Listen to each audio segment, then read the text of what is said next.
ഇന്ന് ഞാൻ ഈ ഡ്രം തുറക്കാൻ പോവാണ്. ഇതിനകത്ത് എന്താണെന്നല്ലേ, 7 കിലോ മത്തിയും 7 കിലോ ശർക്കരപ്പൊടിയും ചേർത്ത് വൃത്തിയായിട്ട് അടച്ചു വെച്ചതാണ് 1.5 മാസമായിട്ട്. ഫിഷ് അമിനോ ആസിഡ് എന്ന് പറയുന്ന ഒരു വളം ഉണ്ടാക്കാൻ വേണ്ടിയിട്ടാണ് ഇങ്ങനെ ചെയ്തത്.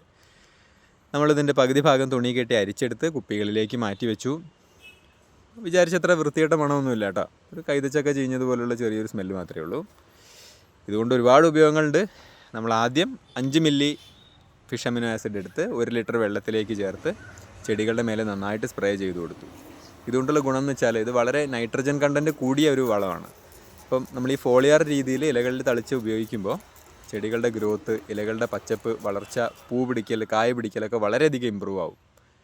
അതല്ലാതെ ചെയ്യാനുള്ളൊരു പരിപാടി 20 മില്ലി എടുത്ത് 1 ലിറ്റർ വെള്ളത്തിൽ ചേർത്ത് ചെടികളുടെ ചോട്ടിൽ ഒഴിച്ചും കൊടുക്കാം. ഇത് വളരെയധികം ബെനിഫിഷ്യൽ മൈക്രോബ്സ് റിച്ച് ആയതുകൊണ്ട് തന്നെ മണ്ണിൻ്റെ ഘടന മെച്ചപ്പെടുത്താനും മണ്ണിലുള്ള മൈക്രോബ്സിൻ്റെ വളർച്ച കൂട്ടാനും സഹായിക്കും. 10-12 ദിവസത്തെ ഗ്യാപ്പിൽ വീണ്ടും ചെയ്യാം കേട്ടോ. നല്ല റിസൾട്ടുള്ള സാധനമാണ്. ട്രൈ ചെയ്ത് നോക്കും എല്ലാവരും.